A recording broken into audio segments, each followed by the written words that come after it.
There is something about it, something you cannot fake. When an older man speaks and his words land, they land differently, not louder, not smoother, but deeper. There is a weight behind them, a gravity, a stillness that younger voices have not yet earned. And when that kind of man looks at you and says something true, it does not just touch your ears, it reaches your bones. It settles in your chest, like something you always knew but never heard out loud. If this is the kind of content that makes you pause, that makes you think, that makes you feel something you cannot quite explain, then subscribe to this channel. Stay here because what we talk about here is not surface. It is foundation. It is depth. It is truth. Now let me tell you something. Not every compliment is equal. Some words are thrown like confetti, cheap and scattered. They mean nothing. They dissolve before they land. They are designed to impress, not to honor. But some words are placed like stones, carefully, deliberately, with intention, and they remain long after the voice fades, long after the room empties. They stay with you. They live in you. There is a difference between a boy who says you look good and a man who says you carry yourself well. One is about the outside. The other is about the architecture, the structure, the invisible thing you built. When no one was watching, when no one was clapping, when the lights were off and the audience was gone, that is what an older man sees. Not the show, but the scaffolding. Let us begin. The first compliment that hits different from an older man is this: you are not like most people.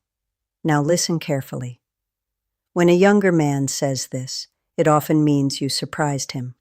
You did not fit his small box. His limited experience gave him a narrow frame, and you exceeded it. That is not deep. That is just exposure. But when an older man says it, he has seen thousands of people. He has watched patterns repeat decade after decade.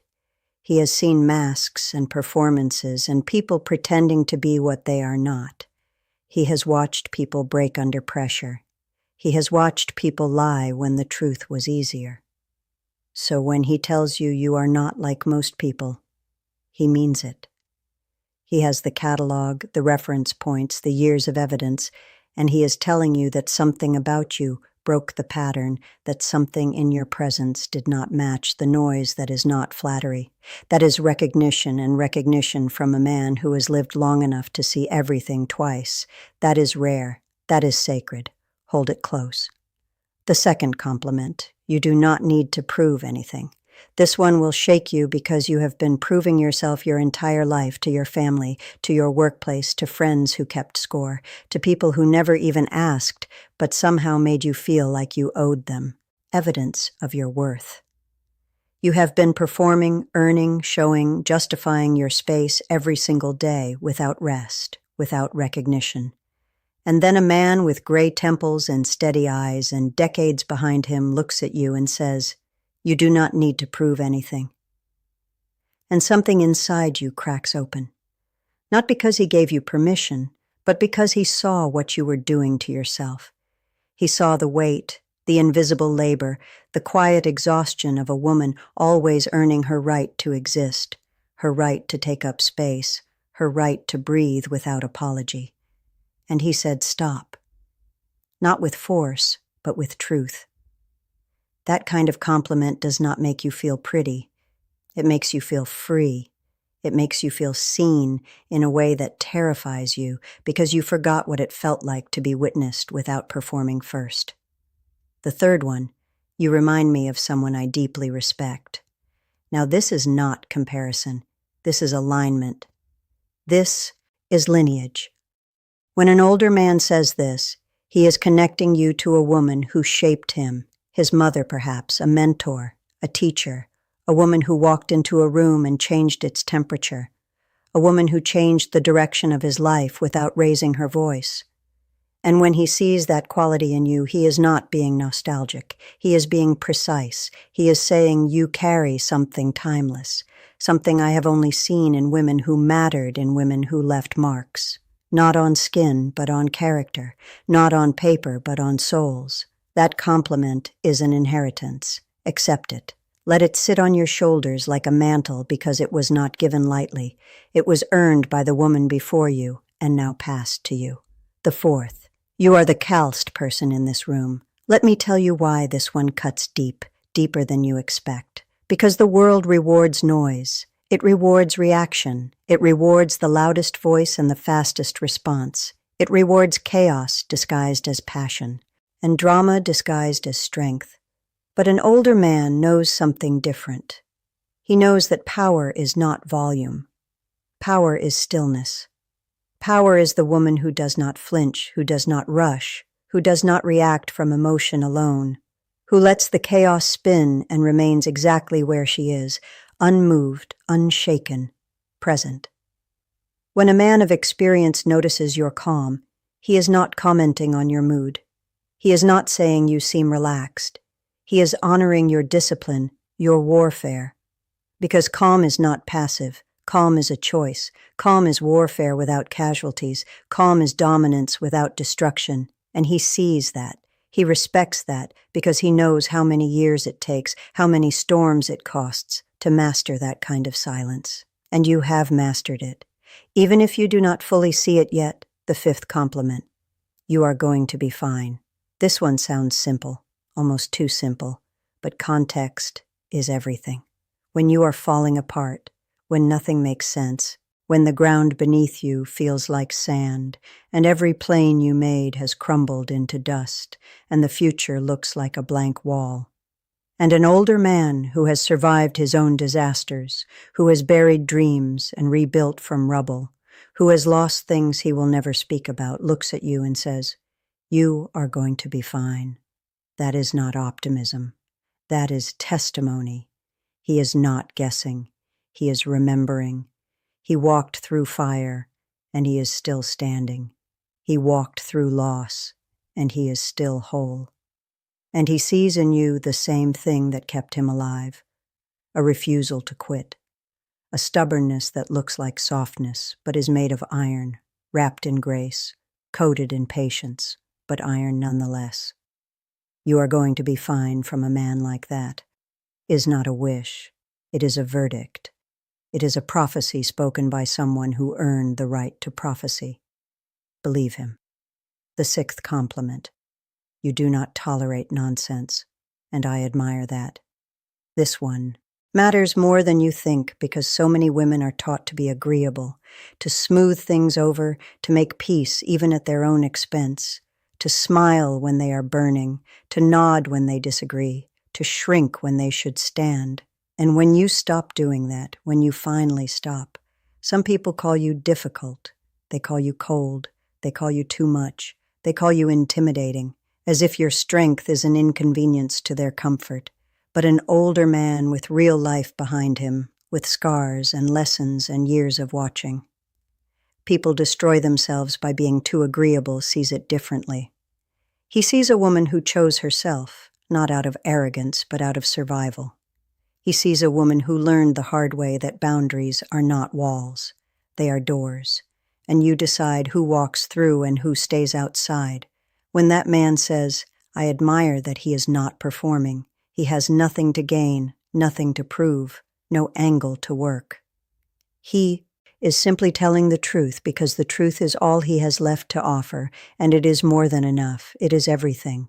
If this is resonating with you, if you feel something moving inside your chest, something warm, something ancient, something true, then take a moment, hit subscribe because there is more here for you. And you deserve content that speaks to who you are becoming, not just who you were, not just where you have been, but where you are going. Now the seventh compliment, whoever raised you did something right. This one will stop you dead in your tracks because maybe you raised yourself. Maybe the people who were supposed to guide you were not there. Maybe the chairs were empty at the table where your parents should have sat. Maybe you built your own compass from broken pieces and conflicting maps and sheer will.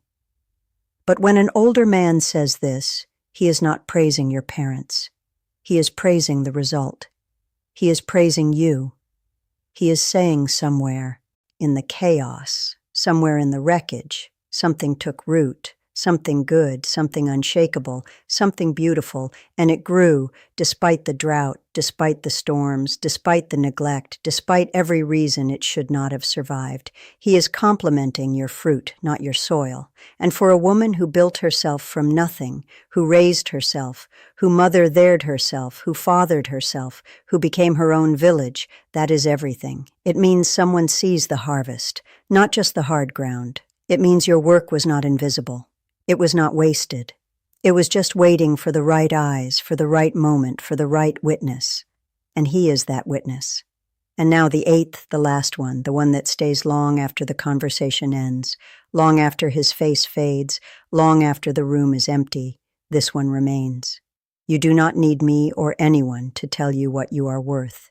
Read that again in your mind slowly. Let each word land. You do not need me or anyone to tell you what you are worth.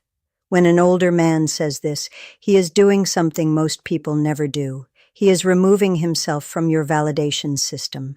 He is stepping back from the pedestal you might place him on. He is telling you that your worth is not located in the opinion of others, not in his eyes, not in anyone's gaze, not in applause, not in followers, not in love, not in desire. It lives inside of you, self-contained, self-sourced, self-sustained, unshakable, unbreakable, already complete. That is the most powerful compliment a man can give a woman because it does not attach, it does not create dependency, it does not build a cage made of praise, it does not chain you to his approval, it sets you free completely, permanently, and it tells you that the only voice that should define your value is your own. Not louder, not softer, not filtered, yours. Now let me say something to every woman listening to this right now in this moment. Wherever you are, whatever you are carrying, you have been hungry for these words. Not because you are weak, not because you are broken, not because you are incomplete, but because the world has been feeding you the wrong things for years. It fed you attention instead of respect. It fed you excitement. Instead of peace, it fed you followers. Instead of foundations, it fed you noise instead of truth.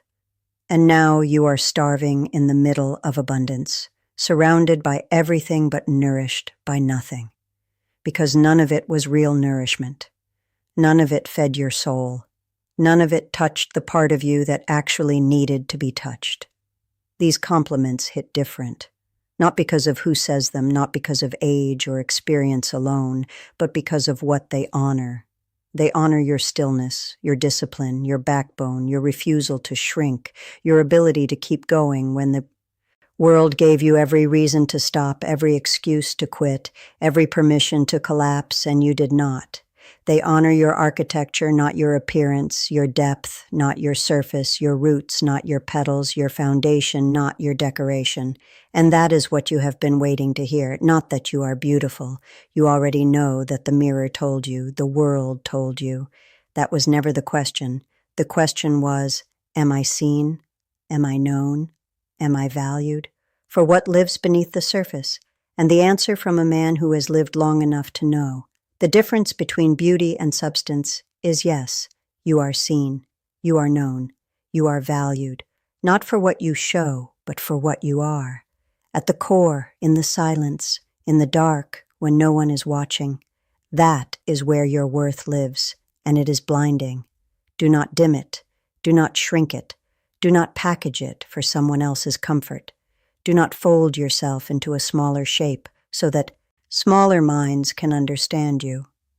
Let it burn at its own pace, in its own way, on its own terms, and the right people will see it. The right man will recognize it. Not because he wants to own it, not because he wants to control it, but because he has learned that some things are not to be held. They are to be witnessed and honored, and left wild, left free, left untamed. You are not looking for someone to complete you. You are never incomplete. You are looking for someone brave enough to stand beside you without needing you, to be less without needing you, to be quieter without needing you, to dim your fire so his can seem brighter.